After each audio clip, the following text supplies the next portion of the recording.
Karibu sana kwenye darasa la Madiba Graphics, na leo nakuletea ile tutorial ambayo ulikuwa unaisubiri kwa hamu sana, ni jinsi gani unaweza kuanimate hii logo kuanzia mwanzo mpaka mwisho.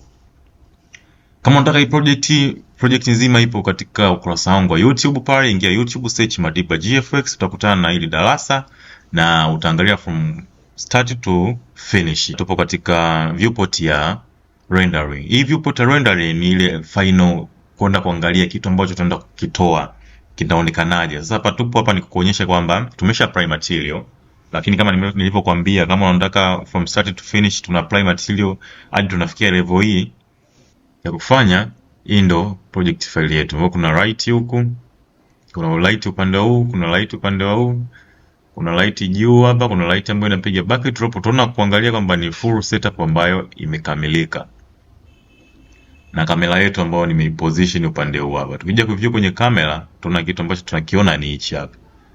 Kwa hiyo hatua ya kwanza ya kufanya,